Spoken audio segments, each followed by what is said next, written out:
Hello everyone, this is Pankaj Kewar from Vermo, Bokaro, Jharkhand. In the previous classes, we are discussing about the regulations number 134 and 135, that is surface and open cast precautions against the fire.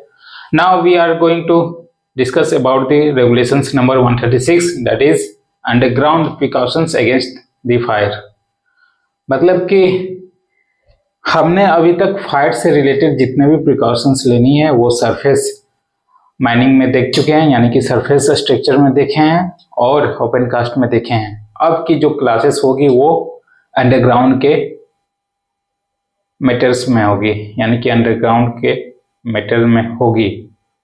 Working method किसमें? Underground में। और क्या precautions लेनी है fire से, ये आपको बहुत अच्छे से देखने को या फिर जानने के योग्य है। Okay, now first of all, in this time we are organizing a semi, या फिर आप उसे बोल सकते हो कि एक क्लास टेस्ट या फिर वर्चुअल टेस्ट। टेलीग्राम चैनल पे हम लोग एक वर्चुअल टेस्ट होंगे जिसमें कि रेगुलेशंस 100 से अभी तक जहाँ तक मैंने बताया है वो सारे रेगुलेशंस की कुछ क्वेश्चंस पूछे जाएंगे। तो अगर आप इंटरेस्टेड हैं तो ये टेस्ट ऑर्गेनाइज किया जाएगा, अदरवाइज लीव दैट। ओके, और उससे पहले कि क्लास स्टार्ट करूं, आप सभी को मैं बधाई देना चाहता हूं, दुर्गा पूजा की बहुत बहुत शुभकामनाएं देना चाहता हूं और आपकी कामना करता हूं, प्रार्थना करता हूं कि माता रानी आप पे सभी पे आशीर्वाद बनाए रखे, खासकर हम पे भी बनाए रखे, और जिस उद्देश्य, जो मंजिल, जो लक्ष्य है हमारा, उस पे हम लोग मुकाम हासिल कर सके। ओके, इस रेगुलेशंस में कुछ ज़्यादा डाटा है नहीं, बस दो इम्पोर्टेंट्स लाइन आपको याद करनी है, यानी कि first degree and second degree.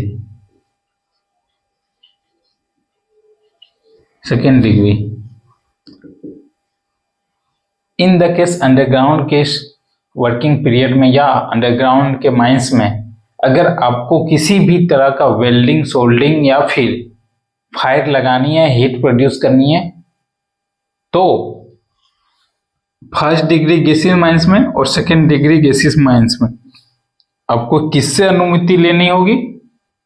तो माइंस मैनेजर से आपको अनुमति लेनी होगी। और आप पूछेंगे sir first degree and second degree तो ओके, समझ में आता है माइंस मैनेजर से, लेकिन थर्ड डिग्री में, थर्ड डिग्री तो आप लिखे ही नहीं। तो भाई साहब थर्ड डिग्री के लिए आपको रीजनल इंस्पेक्टर काम आएंगे। थर्ड डिग्री इसलिए क्योंकि ये बहुत सेंसिटिव रहता है और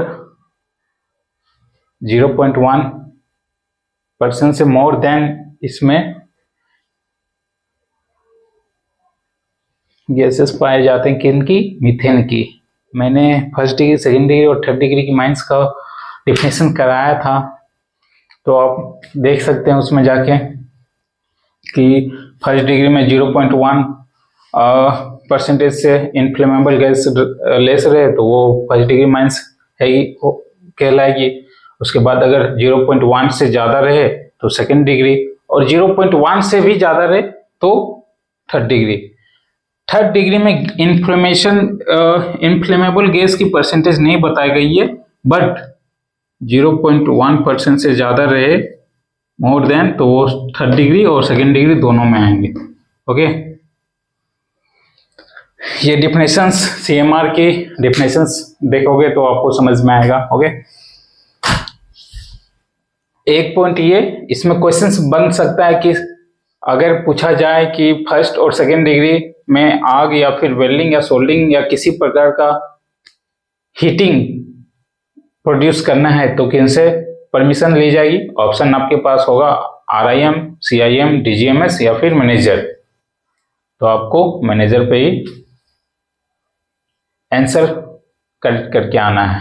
देन आफ्टर पूछी जाएगी कि 3rd डिग्री के लिए किन से परमिशन लेना होगा आग लगाने के लिए, तो रीजनल इंस्पेक्टर। ओके, ये एक पॉइंट कंप्लीट हुआ।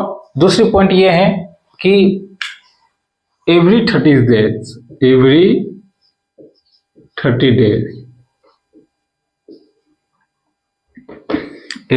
डेज आपको इंस्पेक्शंस करना है। इंस्पेक्शंस करना है वैसे जगह पे जहां से माउथ से रास्ता रिलेटेड हो या टच हो। ये माउथ है आपका या इंट्रेस बोलिए, और वैसे जगह से जहां माउथ से रास्ता, ट्रेवलिंग रास्ता या रास्ता टच हो। ठीक है, बेसिकली माइंस में 2 ही माउथ रहते हैं, 3 दिखाने की दरकार नहीं है। मिनिमम 2 माउथ यानी कि 2 इंट्रेस, 2 इंटेक रखना चाहिए। आप अगर आपके पास पर्याप्त मात्रा में पैसा है, पर्याप्त मात्रा में वेंटिलेशन प्लान, सरफेस, ये सब सारा कर सकते हैं, तो आप आपकी इच्छा जितनी आप माउथ रखना चाहो।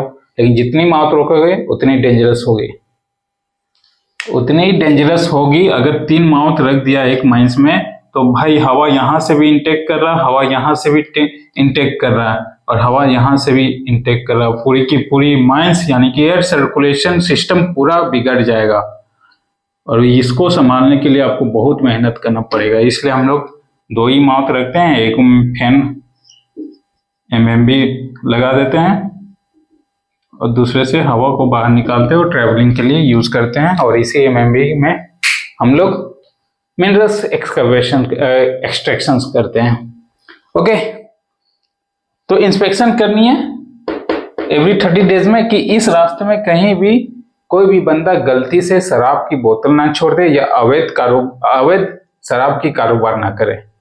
इससे रिलेटेड एक फैक्ट बताता हूं, फैक्ट का रियल घटना बताता हूं। कोल इंडिया की सब्सिडी एक आती है CCL subsidy, CCL central coalfield limited, जो कि BCCL से जस्ट टच में है। अगर ये BCCL है धनबाद तो बोकारो CCL आती है। ओके, तो CCL के NK एरिया में एक चोरी माइंस है। NK एरिया या फिर बड़का सयाल एरिया, सपोज दैट उधर ही आता है, हजारीबाग में ही आता है। हजारीबाग और रामगढ़ दोनों टच में है, तो NK चोरी माइंस हजारीबाग या रामगढ़ के बॉर्डर के बीच में। ये कंफर्म नहीं है कौन सा डिस्ट्रिक्ट में आएगा, बट चोरी माइंस इतनी कंफर्म है। और वहां की माइंस मैंने पहले ही डिस्कशन किया हुआ था कि 2 नदियों के बीचों बीच अंडरग्राउंड माइंस बनी हुई है। अगर ये दामोदर नदी है तो एक यहाँ पे कौन सी नदी थी, भैरवी नदी, और ये दोनों नदी मिलती है। और इंटायर नदी के नीचे भी मिनरल्स प्रोडक्शन है, यानी कि कोल स्ट्राटा है, और बोर्ड एंड पिलर के मेथड के थ्रू यहाँ पे डेवलपमेंट हो चुका है। बताइए, नीचे नदी है, हम लोग माइंस चला रहे हैं।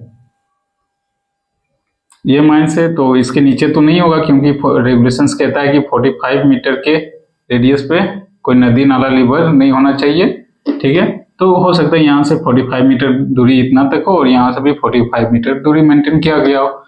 ओके, बहुत बड़ी माइंस है, खास डोरी गोविंदपुर अंडरग्राउंड से भी बड़ी माइंस है चूड़ी माइंस, और इसमें सरफेस कंटिन्यूअर माइनिंग चल रही है। उसके बाद उसके सरफेस कंटिन्यूअर नहीं, सॉरी मैं भूल रहा हूँ, बट इस माइंस में सेटल कार का उपयोग किया गया है। सेटल कार एक प्रकार की कस्टमाइजिंग व्हीकल्स है, 4 व्हीलर है, जिसमें एक साथ 4 लोगों की सवारी होती है और स्पेशली अंडरग्राउंड में चलती है। वो ओपन जीप अगर आप देखे होंगे सब, तो ओपन जीप का छोटा भाई आप समझ लीजिए, छोटा गाड़ी समझ लीजिए, उसी को शटल माइंस करते हैं। वो स्पेशली कहाँ पे चलती है, अंडरग्राउंड में या फिर माइंस में। और उसमें इस तरह का मोटर्स या फिर इस तरह का टेक्नोलॉजी लगाई गई है कि इंक्लिनेशंस अगर ज़्यादा रहे 1:4, 1:6, 1:8, 1:2, तो वो आराम से उस ग्रेडियंट पे चल सकती है। इसके बारे में बहुत डीपली हम लोग किसी दिन चलेंगे। तो अभी क्या मैं बता रहा हूँ कि ये चूरी माइंस है, और चूरी माइंस कुछ दिनों के कारण समथिंग किसी कारण बंद पड़ा हुआ था। तो चूरी माइंस के जस्ट बगल में अगर ये माउथ है तो एक दूसरी माउथ हो सकता है डिस्टेंस में हो, और यहाँ पे कुछ लोग बैठ के पार्टी कर रहे थे। पार्टी कर रहे थे मीन्स व्हाट, दारू पी रहे थे, अपना वो समथिंग कर रहे थे। 4-5 लोग हो सकते हैं, गांव वाले हों या जहीं भी हो। तो हुआ यूं कि पार्टी करा उन्होंने, और जितने भी वेस्ट मटेरियल था वहीं पे छोड़ा है। हो सकता है वेस्ट मटेरियल में थोड़ी बहुत अल्कोहल छूट गया हो, या फिर ये भी हो सकता है डिस्टिल वाटर का जो बोतल आता है वो भी छूट गया हो, सोडा वाटर का भी बोतल आता है वो भी छूट गया होगा, और समथिंग में भी हो सकता है कुछ भी। तो हुआ यूं कि ये जो अनवांटेड मटेरियल था माइंस के लिए, वो क्या करा कि माउथ में आग कैच कर लिया। मतलब बैठ के तो माउथ से ही पी रहे थे ना, मतलब माइंस माउथ से ही के सामने ही बैठ के पी रहे थे, कुछ ना कुछ हो सकता है बोतल में रह गई होगी, तो उसी से आग कैच कर लिया। और वो आग इतना कैच कर लिया कि माइंस के अंदर इंटर हो गया, माइंस के अंदर आग इंटर हो गया। तो समय रहते हुए प्रिकॉशंस ले लिया गया था, और इसके कारण बहुत दिनों तक माइंस भी बंद पड़ी थी। तो ये रेगुलेशंस वहीं से उठ के आती हैं कि कोई भी बंदा या अनवांटेड पीपुल या अनऑथराइज्ड पर्सन्स माइंस के अंदर शराब की सेवन ना करे, या फिर कोई अवैध शराब की कारोबार ना करे। ये दूसरी पॉइंट। और ये ऐसे चीज़ों को प्रत्येक 30 दिनों में इंस्पेक्शन करना है, और इसकी मिनिमम क्वालिफिकेशन जो रहेगी इंस्पेक्शन करने की, वो माइनिंग सरदार की ही होगी। ओके, तो ये रेगुलेशन यहाँ समाप्त। एक बात कहना चाहता हूँ आप सभी को, अभी चलेंगे regulations point by point discuss करेंगे। एक बात कहना चाहता हूँ कि दुर्गा पूजा का उत्सव चल रहा है, महा उत्सव चल रहा है, और आज नवमी है, कल विजयदशमी है। कल की बहुत भीड़ भाड़ की मेला होगी, कहीं भी आप देख सकते हो, बंगाल हो, बिहार हो, झारखंड हो, इनफैक्ट कि उड़ीसा हो, और उधर वेस्ट तरफ की तो बात ही मत कीजिए। गावड़ा क्या वो उसको बोलते हैं, डांडिया ना, गावड़ा कौन सा डांस चलता है वो काफ़ी वहाँ, गरबा डांस वहाँ काफ़ी प्रसिद्ध है। बहुत आजकल के युवा एडल्ट लोग सारे लोग एंजॉय करते हैं। बट मैं अभी यहाँ आप सभी के बीच क्लास ले रहा हूँ, शाम के 6-6:15 बज रहे होंगे, और अभी मैं क्लास ले रहा हूँ आप सभी के बीच। हो सकता है कि अभी कोई लाइव नहीं होंगे और मेरे को कोई देख भी नहीं रहा होगा, और उसी में से कुछ बंदे जो मुझे सुन पा रहे हैं या देख पा रहे हैं या क्लासेस अटेंड कर रहे हैं, वही बंदे सक्सेस होते हैं, वही बंदे सक्सेसफुल होते हैं। ओके, आज के युवा से अपील करता हूँ कि मैंने बहुत सारे ऐसे जगहों पे देखा है, या फिर कॉलेज फ्रेंड या कॉलेज या कोचिंग सेंटर्स में देखा है कि ये जो BFGF का द्वारा चल रहा है ना, ये जो मॉडर्न सोसाइटी BFGF का कंडीशंस चल रहा है ना, भाई संभल जाओ यार, रुक जाओ।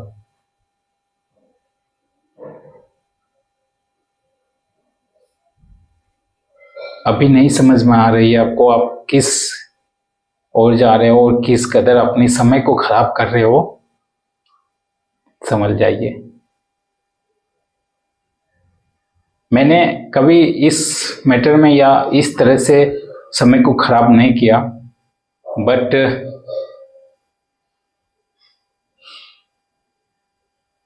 ये जो एडोलेसेंस का पीरियड होता है, एज 14 to 18 एंड 18 to 25, अगर उम्र है आपकी 14 से 18 साल तक, तब तक एनीवे आपको संभलने का मौका बहुत है। और इसी एज में जो हार्मोन्स एक्टिव होते हैं ना, कि भाई हवाई जहाज भी बना लेते हैं लोग। इनफैक्ट कि अब बिहार में देखो, ना क्वालिफिकेशंस ना क्वांटिटीज रहती है, फिर भी वो अपने बुद्धि विवेक से कुछ ना कुछ नया इन्वेंशन, कुछ ना कुछ नया डिस्कवरी करते हैं। मैंने बहुत सारे वीडियोस देखे हैं ऐसे में। तो ये जो एडोलेसेंस का पीरियड है, हार्मोन्स काफ़ी एक्टिव रहते हैं। अगर उस हार्मोन्स को आप कंट्रोल करके किसी डेवलपमेंट कार्य में लगाओगे, किसी विकसित या विकास करने की ओर ले जाओगे, तो आप रियल सक्सेसफुल या फिर रियल मैन, एक जिम्मेवार नागरिक की तरह हो जाओगे। बट अगर इस एज को आपने मिसयूज किया, इस समय को मिसयूज किया, तो हमारी तरह आप भी अनसक्सेसफुल रहोगे, कुछ बड़ा नहीं इतिहास रच पाओगे, बस वैकेंसी की इंतजार करोगे, वैकेंसी की प्रिपरेशंस में ही रह जाओगे। ओके, खैर एनीवेज, हमारे टाइम पे कोई सजेस्ट करने वाला नहीं था कि भाई आप ये क्लास कर लो, ये अटेंड कर लो, या फिर ऐसे कोर्स कर लो। हमने जो देखा, अपनी आंखों से देखा, अपने पैरों से चल के देखा है, तब जाके ये डिसाइड हुआ कि माइनिंग इंजीनियरिंग बनना है और वैकेंसी को लेना है। ओके, अदरवाइज आज के टाइम पे तो चैट जीपीटी है, जेमिनी है, गूगल्स है, सब अपनी अपनी करियर को स्वच्छता पूर्वक स्वीकारते हैं और उस पर चलते भी हैं। इनफैक्ट कि आज के टाइम पे तो, हमारे टाइम पे क्या होता था कि दो ही ऑप्शंस, इंजीनियर डॉक्टर, बस। इंजीनियर क्या बनोगे बच्चे? इंजीनियर। क्या बनोगे बच्चे? डॉक्टर। क्या बनोगे बच्चे? इंजीनियर। अब इंजीनियर तो पता भी नहीं था कि भाई सिविल इंजीनियर होता, मैकेनिकल इंजीनियर, इलेक्ट्रॉनिक कम्युनिकेशन, ये सब होते हैं, पता भी नहीं था। रटा रटा है चीज, बस engineer doctor, engineer doctor, engineer doctor. और आज के टाइम पे आपके पास बहुत सारे स्कोप हैं, बहुत सारे स्कोप है। इंजीनियर है, डॉक्टर है, आईएएस है। आईएएस तो उस समय हम लोग नाम भी नहीं जानते थे, बस जानते थे पुलिस मैन है, सिविल सर्विस की एग्जामिनेशन है, इनकम टैक्स, रेलवे की एग्जामिनेशन है, इसके बाद डिफेंस लाइन में है। इतने सारे स्कोप आपके पास अभी समझ में आ गई होगी, बट हमारे टाइम पे उस तरह का नहीं था।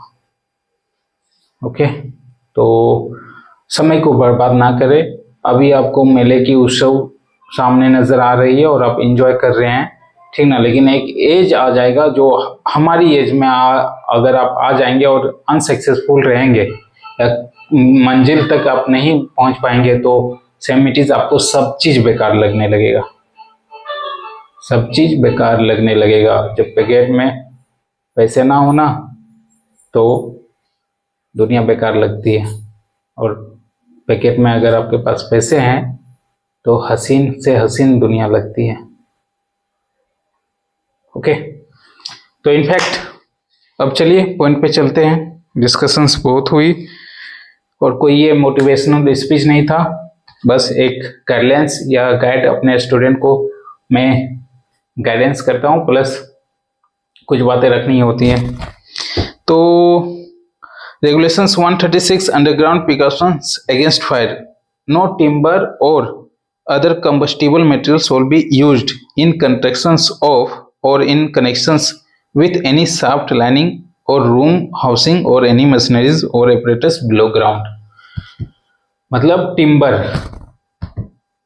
कैसे कहते हैं आप समझ ही रहे होंगे। तो कोई भी टिम्बर या फिर इनफ्लेमेबल मटेरियल जिससे आग लग सकती है, वैसे पदार्थ को अंडरग्राउंड में कहीं भी नहीं छोड़ेंगे। ना मशीन के सामने छोड़ेंगे, ना किसी शेल्टर्स में छोड़ेंगे। या फिर जो वुडन प्लम या वुडन की जो राख होती है ना, मान लीजिए ये लकड़ी है, लकड़ी को हम लोग चीर रहे हैं और चीर के जो डस्ट आती है वो भी आपको नहीं छोड़नी है, क्योंकि उसमें कैच ऑफ फायर की कैपेसिटी बढ़ जाती है, मतलब बहुत जल्दी आग लगने की संभावना होती है। ओके, तो वो भी नहीं छोड़नी है। Second point, wood cutting shall will not be left in the any working below ground but shall be removed surface at the end of every shift.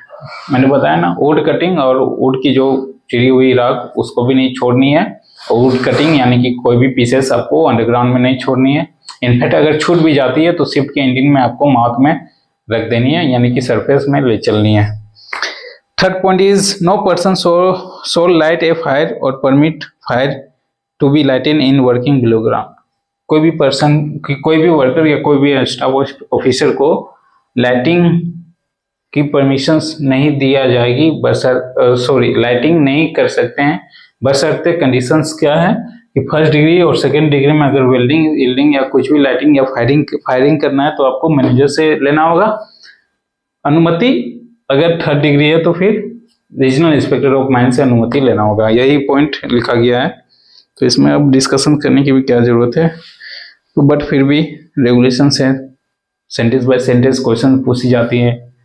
तो पहला पॉइंट कहता है in case of any gassy seams और first और second degree flame और welding electric welding और repairing apparatus may be used below ground if permitted by an order in written of the manager, and every such order shall be specified the persons who shall be in charge of the apparatus, and it shall be duty of the such persons bring the apparatus back to surface when no longer required below ground.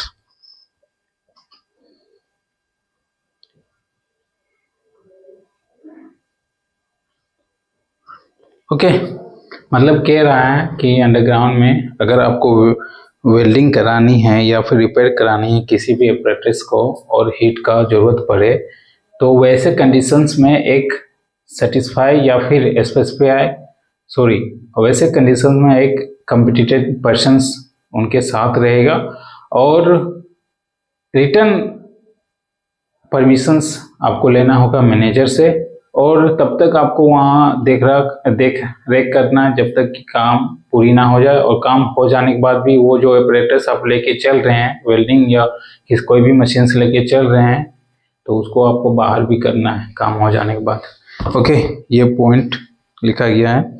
In the case of gassy seams और third degree for flame और electric welding और repairing apparatus may be below ground, prior permissions in the written of the has been be obtained from the regional subject to such conditions। और गैसी seems यानी कि third degree के case में अगर flame और electric welding अगर आप करते हैं तो आपको पहले ही परमिशंस रीजनल इंस्पेक्टर से ले लेनी है। इसमें कोई डाटा नहीं है कि कितना दिन पहले परमिशंस लेना या कितना दिन बाद कितना समय के अंतराल में लेना, कोई डाटा नहीं है, बस परमिशन पहले आपको ले लेनी है, देन आफ्टर आप उसमें एल्डिंग या वेल्डिंग कर सकते हैं। Okay, now fourth point is no person shall be leave a portable light or lamp below ground unless he is placed in charge of the some persons remaining therein। मतलब कोई भी portable light, मैं check कर रहा हूँ कि recording हो पा रही है या नहीं, ऑल इज वेल, बढ़िया है, और लाइटिंग भी शायद समथिंग अच्छी होनी चाहिए। तो कोई भी पर्सन्स पोर्टेबल लाइट और लैंप नहीं छोड़ेगा। Portable light means what? Portable मतलब आप समझ रहे हैं, एक जगह से दूसरी जगह की कोई भी चीज आसानी से की जा सकती है, उसको हम लोग पोर्टेबल कहते हैं। और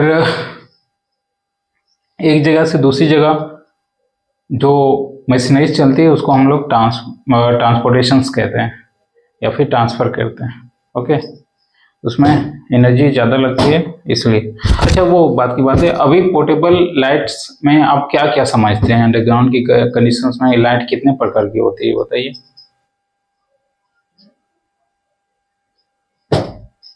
ये आपका होमवर्क रहेगा, अंडरग्राउंड के कंडीशंस में कितने type, how many types light in use in underground mines. Okay, ये आपका क्वेश्चन रहेगा, कमेंट में करके बताइएगा। तो पोर्टेबल लाइट आपको सेफ्टी लैंप को कहा गया है, या फिर फ्लेम सेफ्टी लैंप, या फिर आपके पास जो हेडलाइट वाली टॉर्च रहती है, माथे में हेलमेट में लगा के चलते हैं जो टॉर्च रहती है, उसे यहाँ पोर्टेबल लाइट कहा गया है। और कोई भी पोर्टेबल लाइट या फ्लेम सेफ्टी लैंप अंडरग्राउंड में कोई छोड़ के ना आए, उसे आपको साथ लेके ही आना है।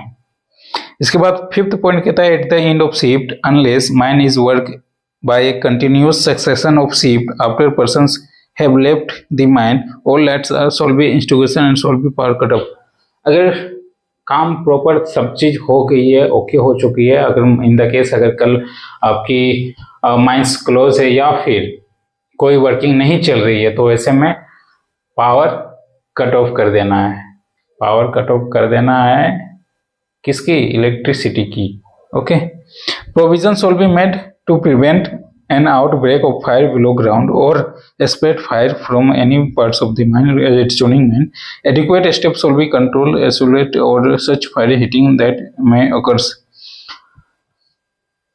और प्रोविजंस आपको लेना है outbreak of fire below ground, और जहाँ भी आग फैलती है वहाँ पे, और किसी जोनिंग माइंस में, और एडिक्वेट स्टेप में। ठीक है, किसी प्रोविजन सच एज फायर और हीटिंग, सबसे प्रोविजंस लेना है। प्रोविजन मतलब प्रावधान रखनी है कि कैसे कैसे क्या सेफ्टी और हम लोग कर सकते हैं उसमें। ठीक है, उसके बाद 7 point this one, all unused working connected to the surface through a workable interest which is not permanently close shall once at least every 30 days be inspect by a competent person signing an illicit distillations of liquor, and a report of every inspection shall be recorded in one page book kept for the purpose and duly signed of the dated and person making the inspections। हाँ, तो वो कह रहा है कि ऐसे mines में, ऐसे खदानों में जहाँ पे किसी कारणवश बंद किया गया हो, स्थगित किया गया हो, तो वैसे वॉल्केबल रास्ता में यानी कि मूवेबल रास्ता में किसी प्रकार के माउथ में या फिर रास्ते में कोई लिक्विड ना छोड़े, या अवैध रूप से कोई शराब की बिजनेस ना करे, और ऐसे चीज़ों के लिए आपको इंस्पेक्शंस करना है प्रत्येक 30 days में। एक्चुअली लाइट चली गई और इन्वर्टर भी शायद शट डाउन हो चुका है, तो आज की क्लास ऑलमोस्ट कंप्लीट है, बट वेट लाइट। तो ऑलमोस्ट आज की क्लास कंप्लीट हो गई। लास्ट पॉइंट था हम लोग का, तो ये तो डिस्कशन करा दिए थे। ओके, अब next regulation 137 precaution against spontaneous heating. Spontaneous heating, ये जो चैप्टर है ये रेगुलेशंस 133 to 152 है। Precaution against dangers from fire, dust, gas and water, ये आपको जानने के योग्य में है। ये आपके लिए बहुत इंपॉर्टेंट चैप्टर है, not for only examination but point of view of working. Mines में अगर वर्किंग कर रहे हैं तो ये चैप्टर आपके लिए बहुत ही महत्वपूर्ण होगा। इसी से आप कैसे काम से बचाव या फिर किसी इंसिडेंट या एक्सीडेंट से बचाव करेंगे, इसी चैप्टर में आपको लिखा गया है। ठीक है, स्पेशली माइंस में ज़्यादातर किससे हार्मफुल या कैसे मतलब ज़्यादातर एक्सीडेंट होने की संभावना होती है, या तो फायर से होती है ज़्यादा, या फिर गैसेस से होती है, या फिर इनोडेशंस यानी कि वाटर बॉडीज से होती है, या फिर एक पॉइंट और फायर डस्ट। ये बहुत ही डेंजरस चीज़ होती है और इससे प्रिकॉशंस लेते हुए हमको वर्किंग करना है। अदरवाइज अपनी जान के साथ साथ आप पूरी शिफ्ट की, पूरी माइंस की, वर्कर्स की जान को आप जोखिम में डाल सकते हैं। इसलिए इस चैप्टर को आप लोग ध्यानपूर्वक पढ़ें और रिमेंबर करके रखें। ओके,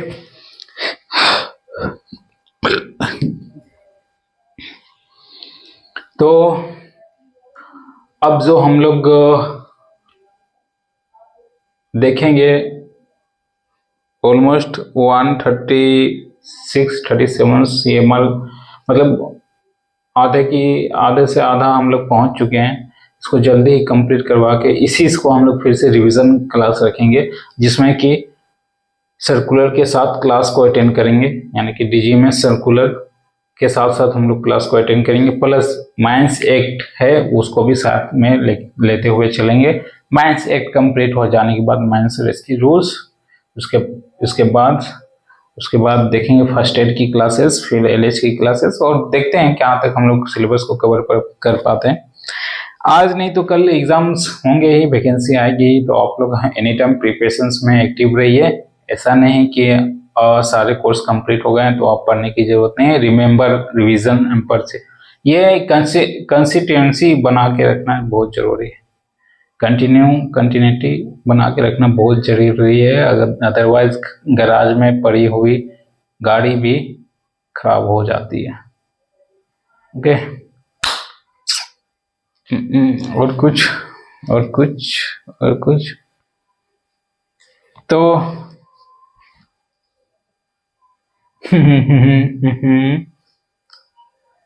तो लाइक, सब्सक्राइब या कमेंट करने के लिए मैं बात नहीं रखूंगा, बट इतना जरूर कहूंगा कि अगर अच्छी लगे हमारी क्लास या फिर आपको समझ में आ रही है तो प्लीज कमेंट पे जरूर करके बताएं, या हमारे अंदर कुछ खामियां हो तो वो भी आप बताइए सर कि आप सही से नहीं पढ़ा पा रहे हैं या समझ में नहीं आ रही है। तो कोई क्वेश्चन से राइज हो तो आप जरूर बताएं। वैसे तो हम तो टीचर हैं नहीं, एक जिम्मेवार व्यक्ति के नाते या फिर अपनी रिवीजन करने के लिए हम आप सभी के बीच आते हैं, और इसी बीच हमने एक कॉलेज को भी ज्वाइन किया है और वहाँ के मैं अभी फैकल्टी में हूँ, ताकि आपके साथ साथ हमारी भी प्रिपरेशंस कंटिन्यू रहे। And first year second year की सिलेबस भी, एग्जाम्स भी कंप्लीट हो गई होगी, तो आप लोग एंजॉय कीजिए दुर्गा पूजा। इसके साथ साथ पढ़ाई को भी देखते हुए एक लिमिटेशंस में आप समय को बर्बाद कीजिए, अदरवाइज ओके। और फर्स्ट सेकेंड ईयर और थर्ड ईयर की जो प्लेलिस्ट है आप उसमें भी जाके देख सकते हैं, कुछ वीडियोस हमने डाला हुआ है। और बहुत जल्द ये व्हाइट बोर्ड से डिजिटल बोर्ड यानी कि पैनल आने को है, बस थोड़ी सी आप लोग सहयोग या फिर थोड़ी सी आप लोग पेशेंस रखें तो बहुत जल्द डिजिटल बोर्ड आएगी, और उसमें और भी मजेदार और भी रोमांचक तरीके से हम लोग स्टडी को देखेंगे, ऑब्जेक्टिव भी करेंगे, बहुत मजा आएगा। यकीन मानिए, अगर आप हमारी क्लास प्रत्येक दिन 1-1 घंटा निकाल लेते हैं तो यकीन मानिए कि आप कोल इंडिया की सब्सिडी में किसी भी एग्जाम में क्वालिफाई करने के लिए सही है, ओके हैं, रेडी हैं, प्रिपेयर्ड हैं। और ऐसा सिर्फ डिप्लोमा माइनिंग के होल्डर्स ही नहीं, बल्कि जो व्यक्ति, अगर आप नियोजन में हैं, अगर आप ड्यूटी में हैं, एम्प्लॉय हैं, वे भी अपनी डिपार्टमेंटल एग्जाम अपेयर करने के लिए रेगुलेशंस तो पूछा ही जाता है, एक्ट, स्टेटरी बुक सारे पूछे ही जाते हैं, तो आप भी देखिए। और कोल इंडिया को बहुत बहुत बधाई, आपको बोनस मिला, इसके लिए बहुत बहुत बधाई। 1,03,000 की बोनस, आप अच्छे से एंजॉय कीजिए, अपनी फैमिली को समय दीजिए, अपने इन्वेस्टमेंट में थोड़ी कैलकुलेशंस करके यूज़ कीजिए। तो आप सभी को बहुत बहुत शुभकामनाएं, दुर्गा पूजा की हार्दिक बधाई। Thank you. आपकी कामना मंगलमय हो, माता रानी आप सभी पे आशीर्वाद बनाए रखे। जय श्री राम, जय माता दी।